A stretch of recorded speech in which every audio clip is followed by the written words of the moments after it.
심한 당뇨병을 앓고 있는 스위스의 한 미술교사. 오른쪽 다리를 절단하고 팔까지 절단해야 한다는 소식을 들었을 때 그녀에게 남은 건 절망밖에 없었습니다. 모든 걸 잃었다고 생각한 그 순간 그녀는 죽음을 택하려 했죠. 하지만 한 소녀의 눈물이 끝이라 생각했던 그녀의 삶에 다시 불을 붙이게 되는데요. 무너진 꿈, 절단 위기의 팔, 그리고 낯선 땅에서 발견한 신락 같은 희망. 그녀는 다시 붓을 들 수 있을까요? 그 기적 같은 이야기 지금 시작합니다. 제 이름은 미아 톰슨이에요. 전 미술을 가르치는 일이 세상에서 가장 행복했어요. 매일 아침 설레는 마음으로 캐나다 작은 미술학교로 향했어요. 교실 문을 열면 물감 향기가 먼저 반겨주고 큰 창문으로 쏟아지는 햇살에 벽에 그림들이 살아 숨쉬는 듯 했죠. 좋은 아침이에요. 인사하면 아이들 얼굴에 환한 미소가 피어났어요. 파랑과 노랑으로 초록을 만들고 빨강과 흰색으로 분홍을 만드는 법을 가르치며 함께 웃었어요. 아이들이 새로운 걸 배우고 활짝 웃을 때면 이보다 더 행복할 수 없었어요. 그런데 어느 날 몸에 이상이 생겼어요. 처음엔 수업 후 심한 피로감을 느꼈어요. 잠이 부족해서라고 생각했죠. 하지만 점점 손이 저리고 아무리 마셔도 목이 말랐어요. 스트레스 때문이겠지 스스로를 위로했어요. 화요일 오후 아이들과 노을을 그리고 있었어요. 교실엔 붓소리만 고요하게 울렸죠.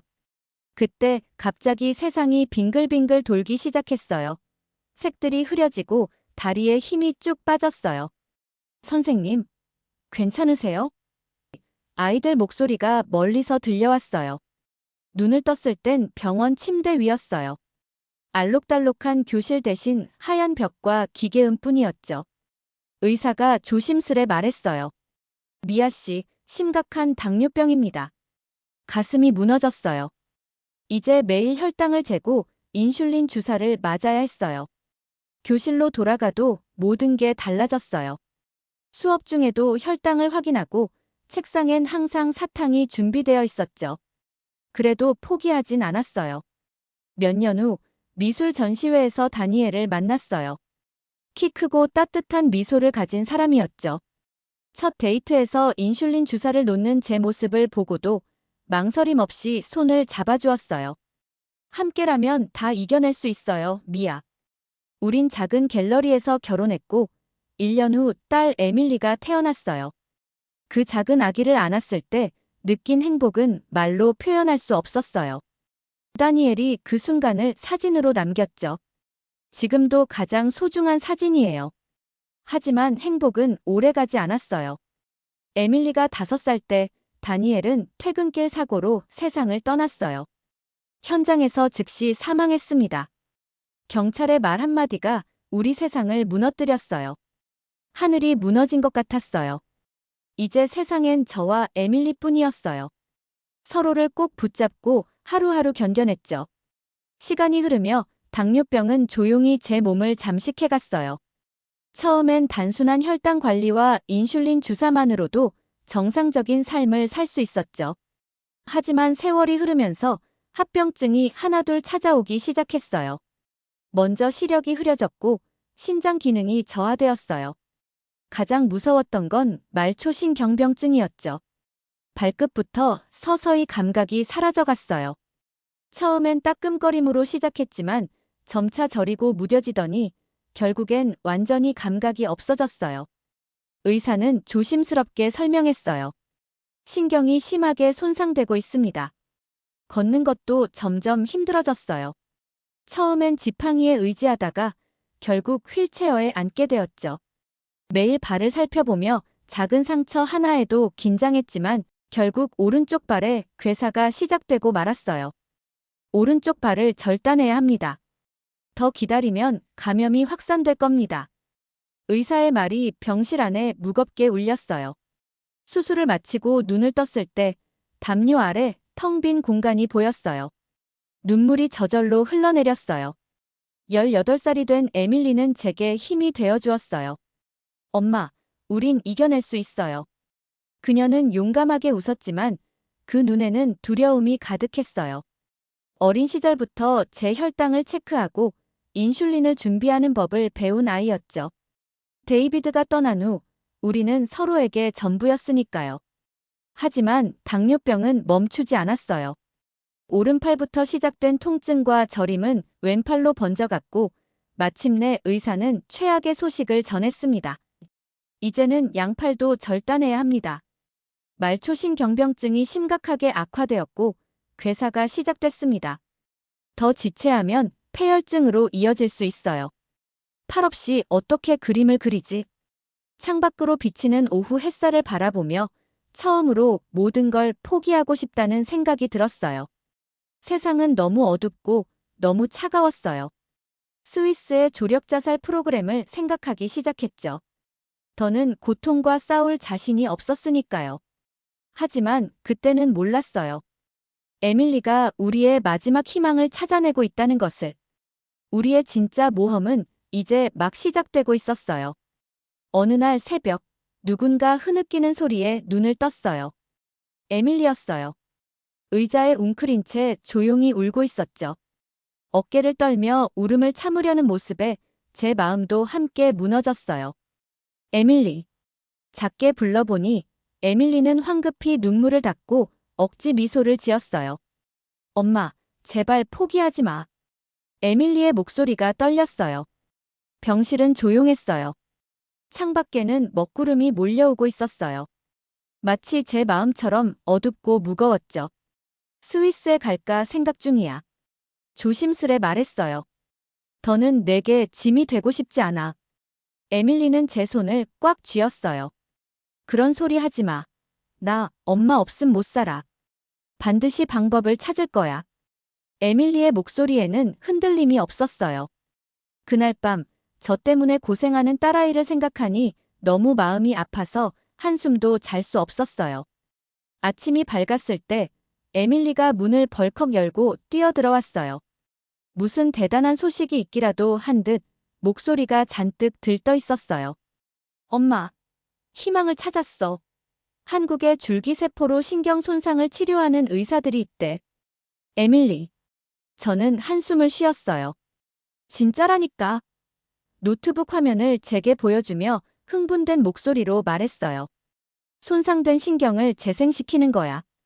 걸을 수 없던 사람들도 다시 걷게 됐대. 당뇨병 합병증 환자들도. 에밀리는 멈추지 않았어요. 의학 논문들과 병원 자료를 하나씩 보여주었어요. 여긴 서울대 병원이야. 진짜 의사들이고 결과도 공개됐어. 엄마 할 수 있는 건 다 해보자. 에밀리의 눈은 꺼지지 않는 별처럼 빛나고 있었어요. 단순한 희망이 아닌 절대 엄마를 포기하지 않겠다는 강한 의지가 담겨 있었죠. 다시 그림도 그릴 수 있을 거예요. 그 순간 제 가슴 한쪽이 찌릿했어요. 할 수만 있다면 치료도 받고 그림도 계속 그리고 딸아이와 함께 행복하게 살고 싶었어요. 에밀리는 가방에서 작은 액자를 꺼냈어요. 에밀리가 태어난 날 찍은 사진이었죠. 지친 얼굴이지만 행복하게 웃고 있는 저와 작은 아기 에밀리가 담겨 있었어요. 엄마가 늘 말했잖아요. 에밀리의 목소리는 부드러웠어요.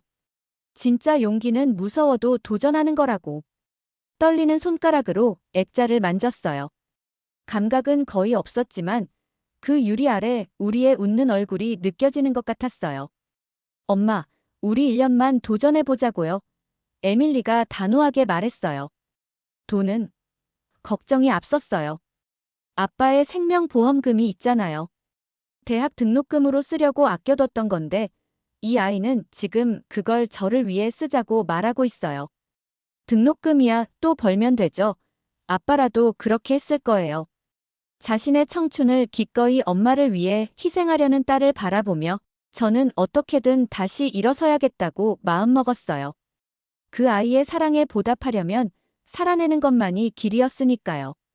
아직 두려움은 있었지만 작은 불씨 같은 용기가 피어나기 시작했어요. 그래, 해보자. 저는 작게 대답했어요. 에밀리의 얼굴이 해가 뜨듯 환해졌어요. 에밀리는 눈물을 닦으며 곧바로 노트북을 열었어요. 병원, 숙소, 필요한 서류들을 하나하나 찾아가며 계획을 세우기 시작했죠. 그 모습을 지켜보며 문득 생각했어요. 내 작은 소녀가 언제 이렇게 강한 여성으로 자랐을까? 그날 밤, 오랜만에 악몽이 아닌 희망의 꿈을 꿨어요. 낯선 도시의 반짝이는 불빛들, 그리고 그곳에서 우리를 기다리는 새로운 시작에 관한 꿈이었어요. 몇 주가 순식간에 지나갔어요. 저는 휠체어에 앉아 물었어요. 정말 괜찮아? 내 인생을 잠시 멈추는 건데. 에밀리는 다니엘을 닮은 눈으로 절 바라보며 말했어요. 엄마가 내 전부예요. 2년 조금 늦게 가도 괜찮아요. 출발 전날, 우리는 다니엘의 묘지를 찾았어요. 당신도 함께 갈 수 있으면 좋을 텐데. 조용히 속삭였어요. 사실 나 너무 무서워. 나에게 용기를 줘, 여보. 그 순간 바람이 나뭇잎을 흔들었고 다니엘이 곁에 있는 듯 했어요. 한국으로 가는 비행기 안에서 들떠서 좋아하는 딸아이를 보니 애는 애구나 싶었어요. 이 어린아이가 이 모든 걸 감당하느라 얼마나 힘이 들까 생각하니 가슴이 아려왔어요. 인천공항에 도착했을 때 에밀리는 창문에 얼굴을 붙이며 환호했어요. 아래로는 산과 숲이 둘러싼 거대한 도시가 펼쳐졌어요. 햇빛을 받은 고층 빌딩들은 마치 미래 도시 같았어요. 공항은 믿을 수 없을 만큼 깨끗하고 현대적이었어요. 에밀리는 익숙한 듯 휠체어를 밀며 길을 찾았어요. 그때였어요. 갑자기 어지럼증이 몰려왔어요. 시야가 흐려지고 식은땀이 흘렀어요. 저혈당이 온 거였어요. 가방을 뒤지며 알사탕을 찾았어요. 세상은 빙글빙글 돌았고 눈앞의 불빛들이 소용돌이 쳤어요. 저를 발견한 에밀리 얼굴이 하얗게 질렸어요. 에밀리가 다급하게 소리쳤어요. 도와주세요. 헬프. 눈을 뜨니 들것에 누워 있었어요. 밝은 유니폼을 입은 의료팀이 제 주위를 둘러싸고 있었어요. 그중 한 간호사가 조심스러운 영어로 말했어요. 괜찮아요. 혈당이 너무 낮아서 포도당 주사했어요. 에밀리가 곁에 서 있었어요. 얼굴은 창백했고 눈에는 걱정과 안도감이 뒤섞여 있었어요. 엄마, 나 진짜 무서웠어. 엄마를 잃는 줄 알았어. 미안해. 걱정하게 해서 정말 미안해. 스트레스랑 긴 비행 때문인 것 같아. 저는 조용하게 말했어요. 그렇게 우리는 구급차를 타고 인천길병원 응급실로 옮겨졌어요. 다행히 혈당은 얼마 지나지 않아 정상으로 돌아왔어요. 인천길병원 김 박사의 목소리는 따뜻했어요. 긴 비행으로 많이 지치셨으니 하루 쉬세요. 에밀리는 안도의 한숨을 내쉬며 고개를 끄덕였어요. 엄마, 하루만 여기서 쉬자. 대답할 힘도 없이 그저 눈만 깜빡였어요. 예상보다 병실은 아늑했고 침대도 편안했어요. 그날 밤 에밀리는 옆 간이 침대에서 곤히 잠들었어요. 저는 창문 너머 한국의 밤을 바라봤어요. 낯선 땅에서 두려움과 희망이 묘하게 뒤섞였어요. 다음 날 아침, 우리는 인천길병원을 퇴원해서 예약돼 있는 서울대 병원으로 갔어요. 서울대 병원 박 박사의 목소리는 차분하고 믿음직했어요. 따님이 몇 주 전부터 저희와 연락하고 계셨죠. 박 박사는 의자에 앉아 치료 계획을 설명했어요. 제 몸에 줄기세포로 손상된 신경을 복구하는 방법이었어요. 특별한 성장인자도 함께 사용해 신경 재생을 돕는다고 했어요. 비슷한 경우들에서 좋은 결과가 있었어요. 많이 아플까요? 어린아이처럼 물었어요. 박 박사는 미소 지었어요. 약간 불편하실 수 있지만 통증은 잘 관리해 드릴게요. 정말 제 팔을 살릴 수 있을까요? 그의 눈빛이 진지해졌어요. 기적을 약속할 순 없지만 신경 손상의 진행을 멈추고 일부 기능을 회복할 가능성은 있습니다. 일부 기능. 이 짧은 말 속에 담긴 희망이 제 가슴을 뛰게 했어요. 내일부터 본격적인 검사를 시작하겠습니다. 오늘은 푹 쉬세요. 진료실을 나오며 에밀리가 제 손을 살며시 잡았어요. 어때, 엄마? 기분은 좀 괜찮아?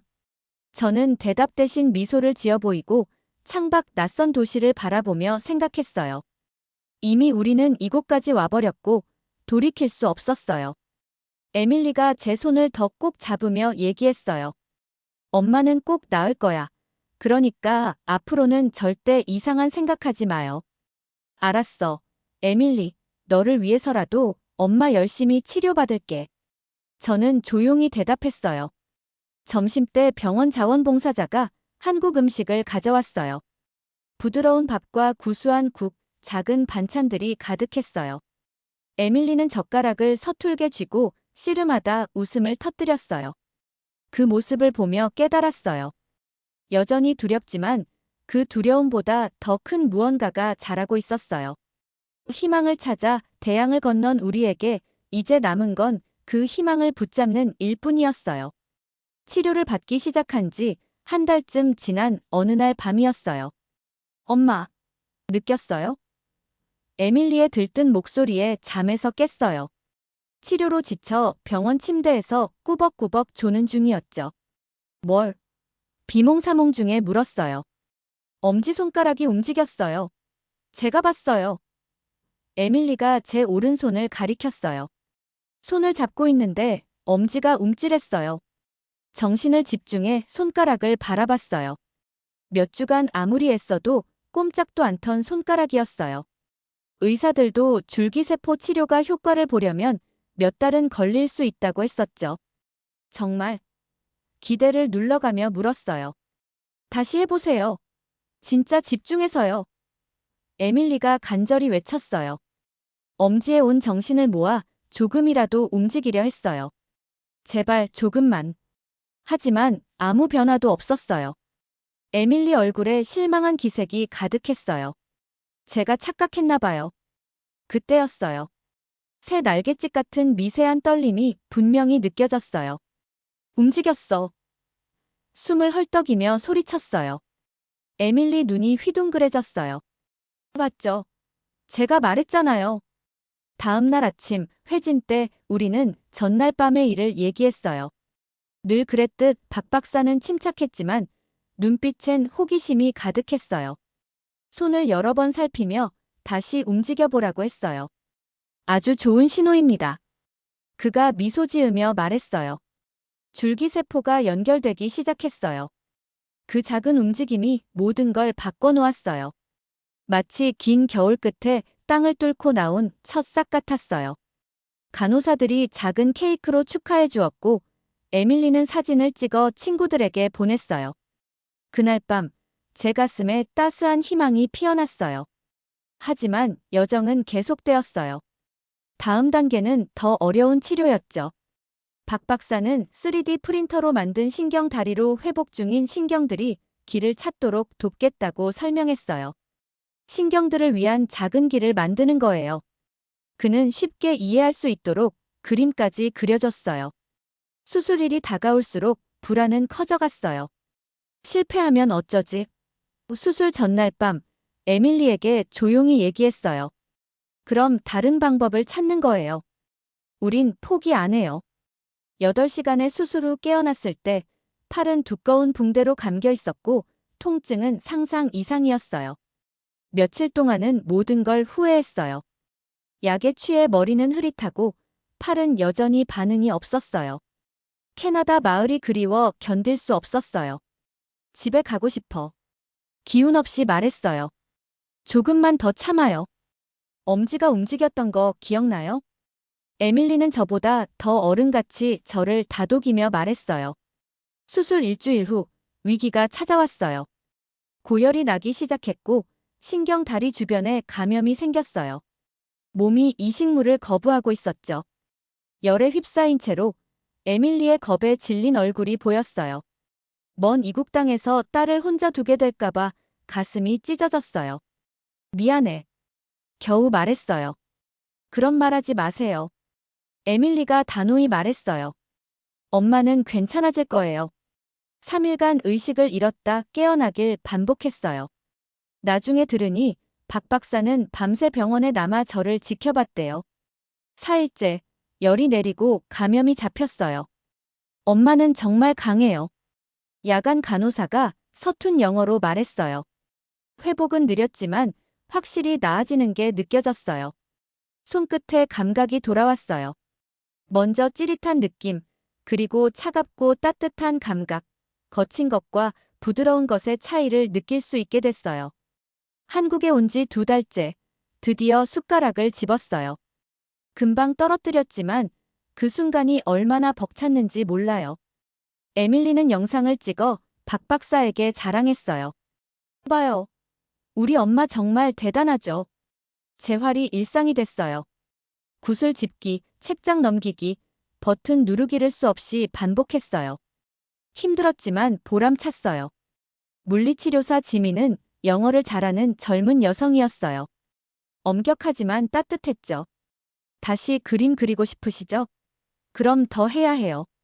붓을 다시 잡는 것. 그 꿈이 제게 힘을 줬어요. 4개월 후, 박 박사는 치료가 예상보다 잘 되었다고 말했어요. 신경다리가 제 역할을 하고 새 연결이 생겼어요. 완전한 회복은 아니지만 독립적인 생활은 가능합니다. 절단은 안 해도 되는 거죠? 믿기지 않아 물었어요. 박 박사는 환하게 웃으며 고개를 끄덕였어요. 절단 없습니다. 팔을 지키셨습니다. 에밀리와 서로 껴안고 울었어요. 우리는 모든 것을 걸었고 기적을 이뤄냈어요. 퇴원하던 날, 에밀리는 깜짝 선물을 준비했어요. 캐나다로 돌아가는 대신 한강 인근의 작은 빌라를 구해놓은 거예요. 햇빛이 가득한 예쁜 집이었어요. 조금 더 여기 있고 싶어요. 에밀리가 조심스레 말했어요. 엄마 계속 치료받아야 하잖아요. 전 여기서 대학 입시 공부하면 되고요. 창밖 서울 풍경을 바라봤어요. 처음엔 낯설기만 했던 이 도시가 이제는 마음 한구석을 채우고 있었어요. 우리에게 한국은 단순한 치료 장소가 아니라 새로운 시작이었어요. 그날 저녁, 에밀리는 창가에 이젤을 세우고 물감, 붓, 캔버스를 준비했어요. 손은 여전히 떨렸지만 그래도 괜찮았어요. 노란 물감으로 첫 붓질을 했어요. 삐뚤빼뚤했지만 아름다웠죠. 뭘 그리세요? 에밀리가 물었어요. 해돋이, 새로운 시작. 웃으며 대답했어요. 시간이 흐르며 셔츠 단추도 잠그고 머리도 빗고 간단한 요리도 할 수 있게 됐어요. 작은 성취들이 우리를 기쁘게 했어요. 밤이면 발코니에서 한강의 불빛을 바라봤어요. 거리에선 음식 냄새가, 바람엔 꽃향기가 실려왔어요. 집이 그리워. 어느 날 물었어요. 에밀리는 잠시 생각하더니 말했어요. 캐나다는 우리가 태어난 곳이지만 여기도 이제 집 같아요. 맞아요. 처음엔 낯설었던 이곳이 우리 이야기의 일부가 됐어요. 한국은 우리의 기적이야. 별빛 아래 속삭였어요. 에밀리는 고개를 끄덕였어요. 여기서 우리의 2번째 꿈을 찾았어요. 그날 밤, 저는 다시 이젤 앞에 섰어요. 새 그림이 완성되어 가고 있었죠. 한강 다리 위에서 빛을 향해 웃는 에밀리, 뒤로는 서울의 산과 별이 빛나는 하늘. 캔버스 구석에 작은 글씨를 써넣었어요. 모든 걸 잃었다고 느낄 때 새 꿈은 예상치 못한 곳에서 피어난다. 더 강하게, 더 찬란하게. 손은 예전 같지 않았지만 그 불완전함이 오히려 그림을 더 아름답게 만들었어요. 우리의 여정처럼. 오늘도 즐거우셨나요? 여러분의 구독과 좋아요는 영상을 만드는데 큰 힘이 됩니다. 오늘도 시청해주셔서 감사합니다.